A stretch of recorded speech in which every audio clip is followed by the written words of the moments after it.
You can hear it though. It's cupping noise. Come on, man. Of course you can. I'll cup you. You're going to get cupped. Oh, don't challenge me with a good time. I got big hands. So. As you can tell, Corey Lay is back in town, baby. Back on the podcast. Are we starting it that way? That's how we're going to start. You want to keep that? All right. We can cut it. Keep it. No, keep it. Let them see how horny I am. I like There we go. We have the star of All Stars 5, Corey Lay, back in the building. Thanks for coming through, man. I wouldn't say I was the star. A star. Well, the star power definitely came through on Twitter after the season. Right. Yeah. After. I have a lot of things to say when people pop off on me. You know? No, I agree. And I mean, that's why you're casted as an all-star. I mean, you weren't casted as an all-star. Still haven't been cast as Wow, okay. Zach, I'm an all-star and you're not. I know. How does that so feel? Guess what? So are the 3 other people that we won together. Right, with. but not you. I'm not an all-star. Yeah. Honestly, I don't call myself an all-star either. I'm somebody who was on All-Stars. I don't know if I'm an all-star. Like that title is not for Corey Lay at this point, but whatever, I was there. I had fun. I think though The humble man. I think though I do think you deserved another shot on the show. Yeah. Because you 38, you kind of got a raw deal being a fresh rookie from a show, like not even like a CBS show. And so then 39, I thought that you were probably one of the most entertaining people on that season. I was definitely dynamic. That's what I'm saying. Yeah, Absolutely. And so, Castability through the roof, as we see. but here. what I will say is a lot of people were talking some shit saying like, where's Corey been? Like, where's the drama? Yeah. But in my head, I'm like, I think you handled yourself perfectly in a sense of like, you did come out and try to make some huge moves your first season. Yeah. Then you had to burn Big T, which got you on this one. Right. But that being said, then you played a smart game, got to a final, almost won. Yeah.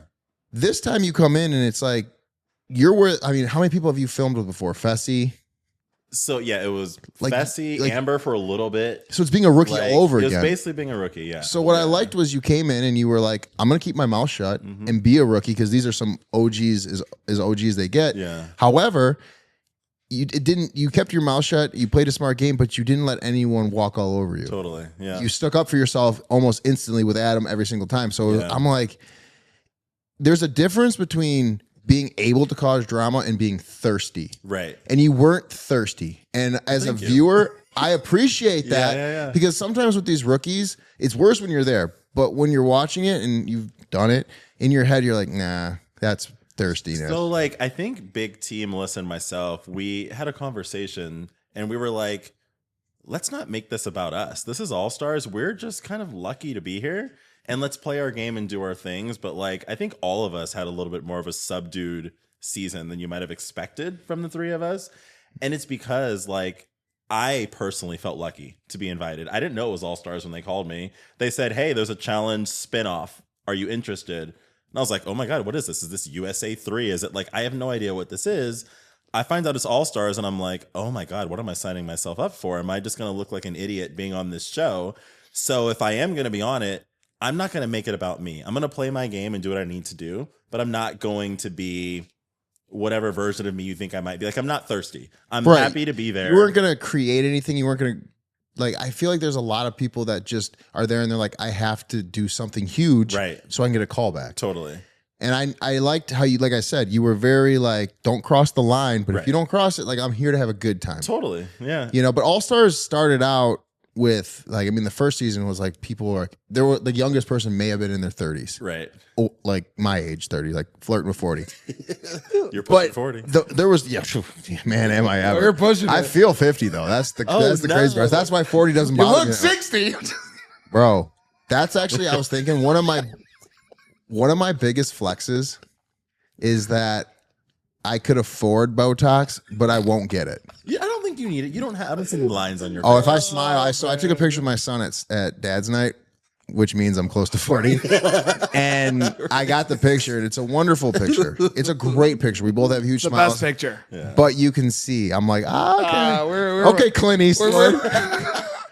Listen, Clint Eastwood, Clooney, Ben Affleck, they're still handsome men. superstars. Right. Right, but I'm They're just still saying, like, superstars. I didn't see the childish.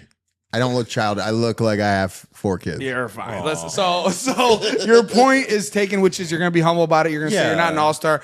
Technically, the when you search Corey Lay on the Challenge Wikipedia, All Stars 5. So you're a part of that. I want to just give you a bunch of props for not only being casted, but having a great season. You make it halfway. And let's dive into this episode real quick. Actually, I kind of want to go back because your drama kind of started like getting real hot last episode. So let's go back to that. You were part of a conversation while you're playing pool, you, Fessy, Dario, where Dario suggests or / infers that Devin and Leroy should be the pick to go against the House vote. So how did that come about? So, like, how did it come about? Me telling Devin? No, the initial conversation, was it just like loosey goosey? Yeah. So we were having a couple drinks. We had a couple cigars, but they don't show you smoking on the show. But, you know, we were like, so we were feeling really good. Yeah, they won't show you smoking. No, they won't. But we were, you know, had some drinks, had some cigars. We were playing pool, me, him, and Fessy, just like being boys talking. Yeah. And I didn't let people know who my actual alliances were. I was aligned with Devin from day one. I'm good friends with Michelle. Right. Why the fuck would I not be working with Devin? But whatever. But so I'm letting Dario just say what he wants to say. And there's a lot more that wasn't in the episode. He was like, this is our moment to like take over and we can be the stars. And like, it's not about the OGs and these winners anymore. Like, we need to be the number, like the, so it was a lot there. His beef was about Devin. It was more about Devin than Leroy, but they're tied to each other. And so I'm just letting him say what he wants to say. In the back of my mind, I'm like, okay, I will probably tell Devin about this because your guy. He's my guy. And last season, 39, you saw me being snaky and trying to play all sides. Coming into this season, I'm like, I'm not doing that. I'm going to play straight and narrow and show people you can trust me. Maybe not Dario. He can't trust me, but I don't know him. I met him the 100%. Second I showed Nor do you up. have a deal with him. I don't have a deal with him either. Even if you're not working with Devin, you're at, like you said, we're at a point where like not only are you one of the rookies there, considered a rookie because you've done two flagship seasons, right? But your partner isn't that old either. Like she's made an impact, like she's made a big impact, but she's not like someone who's been around for 20 years, right? Yep. So even if you're not working with Devin, it's like there's an opportunity in the game for you to be like, buddy, you can't trust Dario. Right. But you can trust me. But you can trust me. And then what you do there is boom. Yes. And that's a game move. Yep. And they're likely to win challenges. Devin and Leroy are a strong team. We said it here. We're like, that was so smart. Even now that like you're working with Devin, it's brilliant. Yeah. I mean, you have to do it. But even if you, I mean, it's more brilliant if you're not working with him because you're like, okay, now I can actually get Dario out of their alliance and move into that spot. Yeah.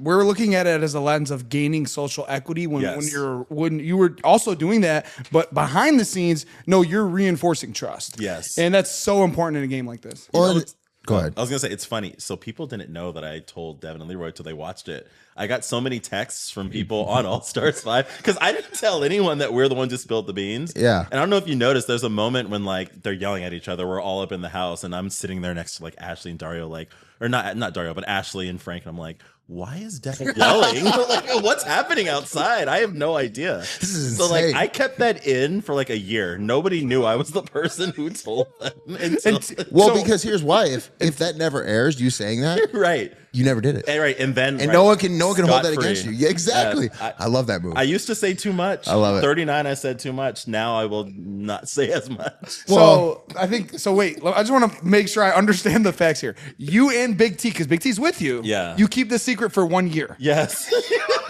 No, that's actually really smart though, because if you're it's awesome. So you're doing one season, but you're also like, I know if they called me again, I'm gonna go. Yeah. So let's also like, why would I like that's what Wes's biggest downfall was. Is Wes would do that, then go in an interview and basically say, I'm the smartest person in the world. Look at what I did and he would explain the move. Yeah. And every single challenger watching that, especially nowadays, is like, oh, cool, mental note, don't trust Wes. That's why Wes has had such a hard time. 100%. So for me, I'm like, I used to like make deals and moves all the time. And specifically make them not on camera. So then people are like, we made a deal. And then you're just like, did we? That concludes the free preview of the Zach Nichols podcast. So go to Patreon and subscribe to see the rest of the shit that we talk. Go do it now.